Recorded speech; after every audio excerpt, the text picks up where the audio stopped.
Hello and welcome to another episode of Take Two. It's great to have your company. On Monday, we headed to Wagga and we had grey and white trackside.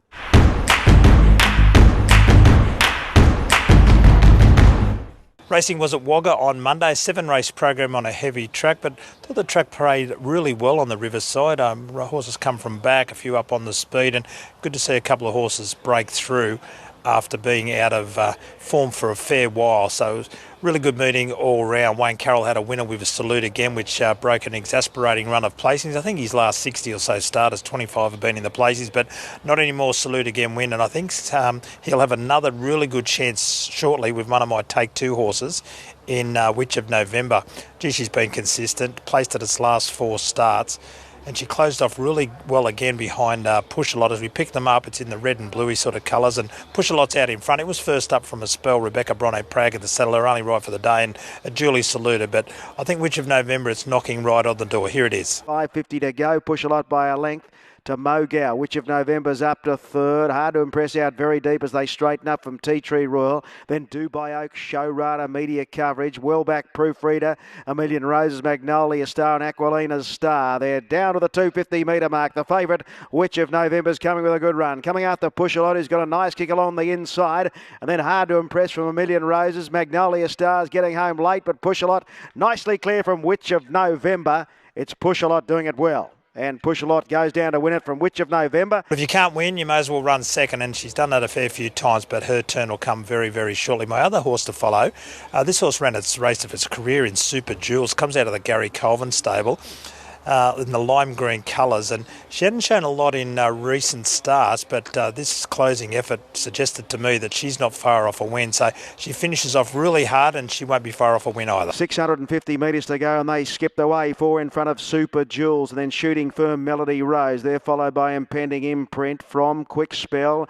3 or 4 lengths, McPhillamy, Excellent Reward, Riverbend Gold Lover Man is the last one. They straighten up, and Belnera and Wild Annie are together. They're 3 in front of Melody Rose, Super Jewels, then Shooting Firm, Impending Imprints making a bit of ground, and down the outside is Quick Spell. It's Wild Annie taking the lead from Belnera, who's had enough. Then comes Super Jewels. Quick Spell down the outside, but it's Wild Annie in front of Super Jewels, who's coming hard on the outside. Quick Spell with the last crack at them. Then Impending Imprint, Wild Annie just in front of Super Jewels, and Wild Annie beat Super Jewels. So the winner there, Wild Annie, was having his third start for Brett Mann, was just a little bit too strong in the run to the line, but I think Super Jewels, just like Wild Annie, will keep improving with a little bit of racing. So it certainly likes the soft tracks. So Super Jewels and Witch of November, both pretty consistent performers. They can break through for another win very, very shortly.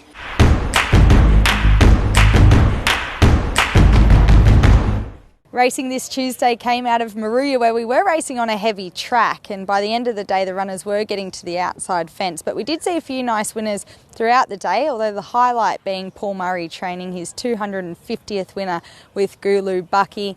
I have found a couple of nice horses to follow out of the meeting though. The first horse I want to highlight is the little grey for Keith Dryden called Blue Bayou. Now she's put together a neat little record, but her 2 runs back have suggested that she's certainly come back better than ever. We'll pick her up now, the grey horse that gets back and attacks the line. Blue Bayou in a very awkward spot today.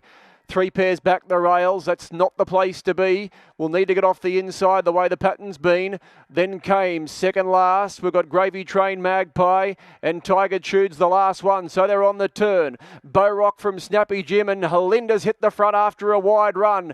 Gulu Bucky just keeping Cool Bird in a pocket. Blue Bayou's got to the outside now. Good piece of riding. Found the fast lane. 200 to go. So Bow Rock from Helinda and Blue Bayou sweeping up out wide with Gulu Bucky. Gulu Bucky, Blue Bayou, and on the far side, Bow Rock, Gulu Bucky and Blue Bayou. They hit it, Gulu Bucky. Gulu Bucky has beaten Blue Bayou.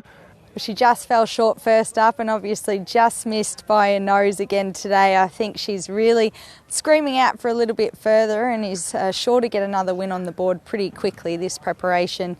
The second horse I want to highlight is a horse from the Rob Potter yard called Come On Wixie. He was only at start 2 today. He went around in the market on debut on the Acton track and did a little bit wrong, had a little bit of a tough run, but kept finding the line. Today they stepped him up In distance, he did a bit of work to get up outside the leader from his wide draw. And I really liked the way he stuck on to run second, just beaten by a horse in Sawmill who was very deserving of the win. Up to today, she'd had the 5 starts for 5 minor placings, but we'll pick him up now running second to her. Come on, Wixie took over from Tipperhat. Casino Shore coming up the inside. Out wide, Sawmill. She's come at them very quickly. 250 to go. Sawmill strode to the lead. Come on, Wixie second. Then came Casino Shore. Sawmill's in front from Come on, Wixie. Sawmill's in front from Come on, Wixie. And today's her day. She deserved that. And Sawmill, she eased up at the end. She was jogging over the line to beat Come on, Wixie. It looks to me like he'll get out over a mile. I think the further they go with him, the better. And the improvement he took from first to second up, I think he can only improve again going into his 3rd start and shouldn't be a maiden for too much longer. So my 2 horses to follow out of this Maruya meeting are Blue Bayou and Come on, Wixie.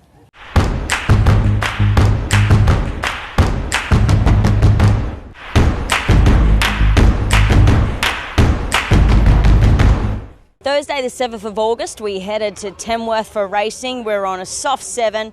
We had nice conditions and an improving track. Race number 2, I wanted to highlight a horse called Jaeger Schnitzel. He was a horse staying at the 1,000 metres off the back of a first start win for Cameron Crockett at Muswellbrook, and the chink in his armour was probably staying at the 5 furlongs. 400 metres left to travel. Hot Chestnut got a beautiful passage along the inside to lead narrowly. From in second is Ruby Licious, followed by Precedent, and revving up now is Jaeger Schnitzel to the outside, and Wonovan goes with it. So at the 200 metres mark, looming up is Jaeger Schnitzel down the centre of the track. Wonovan goes with it. See You then comes up quickly as well. So See You then moves up with Jaeger Schnitzel. They pair away from the others. Tight.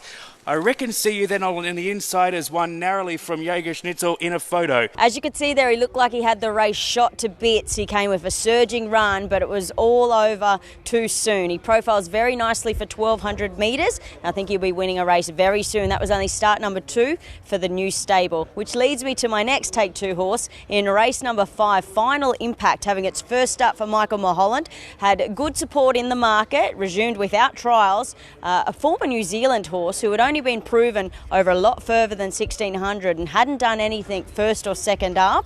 And the market support suggested this horse would run a good race. So they've got 600 metres left to travel. Race 5 at Tamworth. Another Peaches still on top. Favourite clear by about a length. In second is Due 2. They've paired away. 2 lengths in front of Oakfield Echidna. Then followed by Final Impact sticking on. And a gap of 2 lengths then to Code of Silence. Around the bend, 400 metres left to travel. Another Peach still leads narrowly, but there's a wall of them chasing now, including Oakfield Echidna, who's loomed up. And Final Impact to the outside charges up, followed then by Caskin. So another Peach leads the way, still clear by about a length and a half. So still in front another Peach, and it's going to hold them at bay. Another Peach, the favourite scores. Photo for second, Final Impact, all Due 2. Clearly the best on the scene late. He was carrying plenty of condition in the yard, so he'll only improve and looks to be going very nicely for the new stable. So the horses I want to follow out of Tamworth are Jaeger Schnitzel and Final Impact for Michael Mulholland.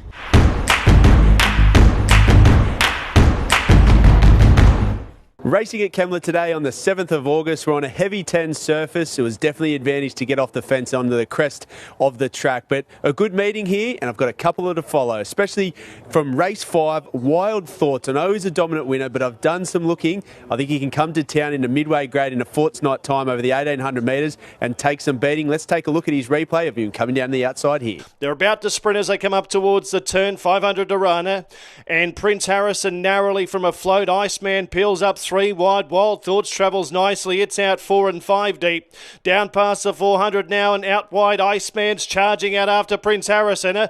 Wild Thoughts chimes in on the outside as well at the 200 metre mark. Iceman in front, but Wild Thoughts levelling up on the outside. Iceman in front of Wild Thoughts. Wild Thoughts and Iceman having a great battle up the straight. 100 metres left to go. Wild Thoughts getting the upper hand in the shadows of the post now. And Wild Thoughts comes away and wins by a length. So he's that really improving type. He's been 1,1500, then I think he now can step out to the 1,800 metres and go to a complete new level. Happy to follow him wherever he goes up in trip. The second of my horses to follow is Mirror Impact from Peter Snowden Yard in race 7. It had 544 days off the scene, had the 3 trials leading into this, although it's a very brave effort to keep wanting to find the line on such a testing track. Last was Mirror Impact. Around the turn, 400 metres left to go. King Tata now tackled by Aligned, and King Charles gets to the middle and starts to chase harder. Then came Cool Lad, followed by Glenbauer getting going. And Mirror Impact's right down the outside. King Charles in front from Cool Lad. Mirror Impact starting to join in. King Charles just in front. Cool Lad's eating up the margin with Mirror Impact on the outside. King Charles in front. Mirror Impact on the outside's trying to get to him. Won't get him though. I don't think he got there, but King Charles on the inside or Mirror Impact.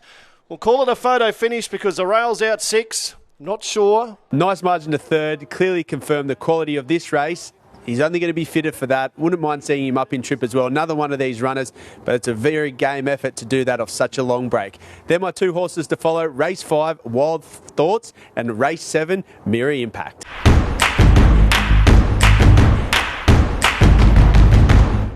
Port Macquarie racing on Friday the 8th of August. We're on a heavy track, but the rail was in the true position, and I thought all in all the track raced quite well. Yeah, it did. Towards the end of the day, horses were getting out towards the middle of the track, which is to be expected on rain-affected ground, but I thought the track played nicely. I've gone for a bit of an obvious one here. It's out of race 1, number 1, King's Cup. You'll spot him in the black and yellow colours. Now, he drew very wide on debut. He managed to find a midfield position, one off the fence, and I was really impressed with the way he won here. He's pulled away to win with authority. At the 600 metres, they string out. She's a Wild One, bounced 2 lengths clear over Valare. The early pacemaker slots in second. Mystic Way, the inside. Behind those next was Angel in the Night Sky, the Simple Life. King's Cup is out deep, continuing to make ground around Rizu. And Patriotic Intention heads the remainder around the home turn to the 300. She's a Wild One, looming ominously as Mystic Way, followed by Valare. And here comes King's Cup, and Luke rolls on the outside. It's She's a Wild One in front. Up goes King's Cup though. King's Cup storms to the front on debut and is starting to race away from She's a Wild One, Mystic Way. But an impressive first up performance. King's Cup wins by 3. Now, we both saw him in the yard. You tipped him, and he just had so much improvement to come. He was all leg. He gave the impression that it was going to take a good ride from the gate. He got it, but I was really impressed with the way he pulled away late. Yeah, he's a really nice horse in the making. He's only going to be better next preparation when he's had time to furnish. Really excited to see the way he can go this campaign. I think he's going to be turned out now for a little bit of a spell, but he's definitely a horse to follow into the future. My horse to follow comes out of race number 7. It was Oakfield Pluto. He was stepping straight out of Maiden Company. Today gets a beautiful running transit midfield the fence. He is able to angle out at the top of the straight in the green colours. Oakfield Pluto on the rails, just camped behind the speed. 2 lengths to Cassie's Lad, followed by Awesome on the outside of Full Regalia. A half to Scotland. Mad Harry, followed by Amarone, Love Rat, and last of all was Valentino Prince. Around the home turn to the 400. Mr. Damages just in front. Montgolfier. The run presents for Oakfield Pluto. Behind those next was Full Regalia, Hidden Hail, and right down the centre of the track is Due by Gold. On the outside, Oakfield Pluto just in front. Hidden Hail is going with it. Hidden Hail a half length in front. Oakfield Pluto. Love Rat is down the outside. It's Hidden Hail in front. Oakfield Pluto and Love Rat. Love Rat finishing over the top of them. Love Rat gets up to win. Second, Due by Oakfield Pluto third. He certainly had his chance there, but he was stepping straight out of Maiden Company. He's a horse still learning his craft, and he's definitely going to be a horse to follow as well. Yeah, agreed. It was a good effort, wasn't it? And I don't think it'll be long before we see him in the winner's stall again. So the 2 horses coming out of Port Macquarie are King's Cup and Oakfield Pluto.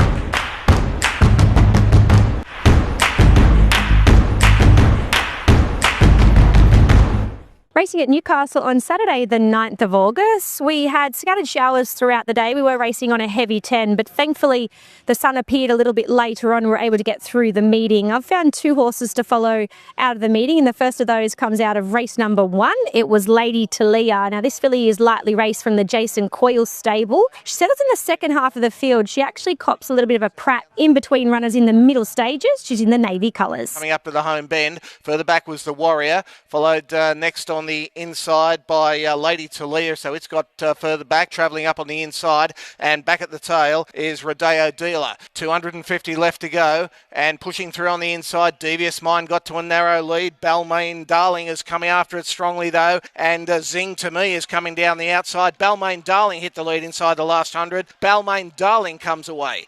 Balmain Darling wins. Second, probably the Warrior, ahead of Lady Talia. She's a filly that just continues to improve with racing. I definitely think she should have finished a fraction closer there in that race. I think it's going to be a pretty strong form race. So Lady Talia in race number 1. And the other horse to follow out of the meeting today comes out of race number 3. It was Hermione Prancer. This filly was from the Chris Wallace stable. She was on debut. She actually gets trapped 3 wide the trip. She's in the pink colours. They run to the 500 metres. Luskin Tyre led by a half length. Second on its outside is Erina. Via Flamilian now pulls out 3 wide. Starts to stake its claim. Wider was Hermione Prancer. And Harayan stays nearer the inside. Luskin Tyre leads. Coming inside the 250. Luskin Tyre by a length being tackled now on the outside by Via Flaminia and Hermione Prancer. And Erina along the inside. We've got 3 in line. Erina, Hermione Prancer, Via Flaminia. Erina hits the lead close to the line. Erina over Hermione Prancer. She just loomed, and I think her run just ended. She's going to be a nice filly to follow into the future. She trialled up very well prior to her debut performance, and the eventual winner just got its own way out in front. So the 2 horses to follow out of Newcastle today are Lady Toledo and Hermione Prancer.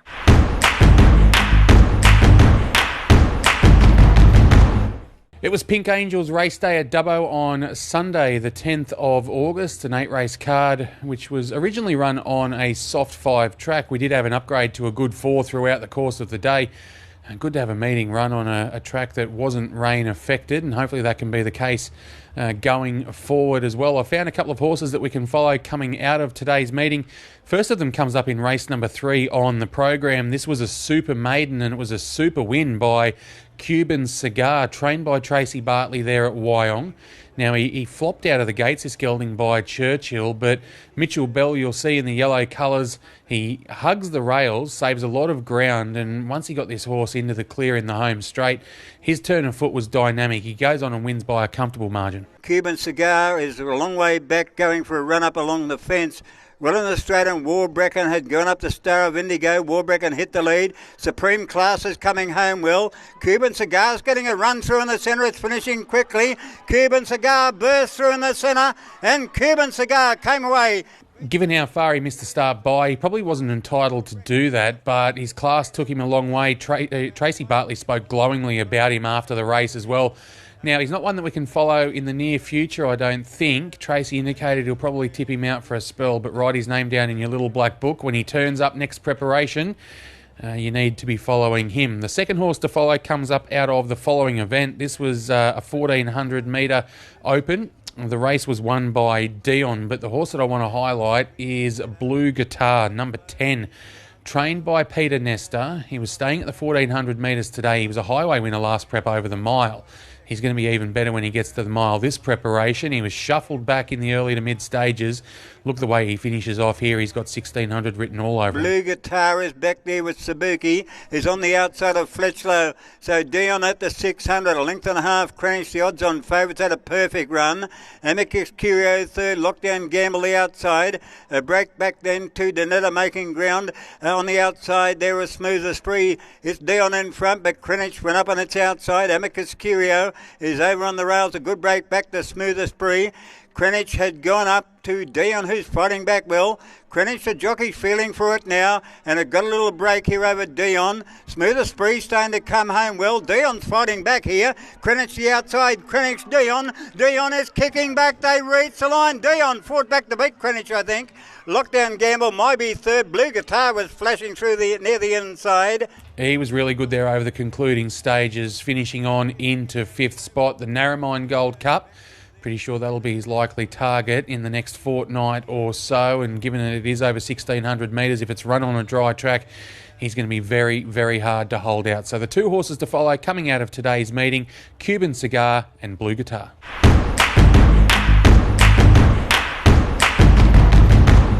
Wagga raced for the second time in 6 days for this Sunday meeting, and we're on the main track, of course, and the feature race was taken out by Take the Rap, the Wagga Wiz. He's a very nice horse in the making, building up a very good record. The horse to follow out of that race, though, is Just Google Me. It was his best run this campaign. He's had 4 or 5 runs. He's dropped a lot in the weights. Now, he was able to lead early, and he really set them alight here, and Take the Rap had to sit on him and settle nicely in behind, but I thought he stuck to his task really well. He's out in front as we pick them up. 400 metres to go. Overtake the Rap, who comes to the outside. Mr. Moppet, 3 out in the blue and yellow. They're clear of Cliff House, Solvair, Nick's Hero, Kawadi down the outside. So Take the Rap has raced up. Just Google Me on the inside, fighting as they run down towards the furlong. It's Take the Rap and Just Google Me for the back. Mr. Moppet a length away, still closing in from Cliff House. It's now Take the Rap at the 100. It's just in front, forging clear a half, 3/4 now a length. And it's Take the Rap who wins first up by about a length. Just Google Me. He's not far off a win, Just Google Me. He was really gallant in defeat there behind a very, very promising horse. So he's my first Take Two horse. The other one is Rosie's Prophecy. Occasionally we do notice a horse and we put him in for the second time. I like this horse after its last run at Corowa, and I like it even more after its performance at Wagga today. It raced up outside our winner, Alpha Rez, who was too good in the end, but Brendan Ward just really got the best out of this galloper late, and it was only the last little bit that Alpha Rez drew away. So it's the grey on the outside and the green colours. In second there is Rosie's Prophecy. Then came wobbling around Jaskier from Ditavon. Missile Defence on the inside, but Alpha Rez with a bit of a kick is about a half in front. 200 metres to go. Rosie's Prophecy, then Missile Defence. It's still the favourite Alpha Rez running down with 100 metres to go. Rosie's Prophecy trying hard for Missile Defence. Truva's getting out late, but the favourite in front, Alpha Rez, and Alpha Rez has beaten Rosie's Prophecy. Second again, but she's not too far off winning. So Rosie's Prophecy might Take Two horse along with Just Google Me out of this meeting from Wagga on Sunday. Thanks for your company this week. I look forward to seeing you next time around.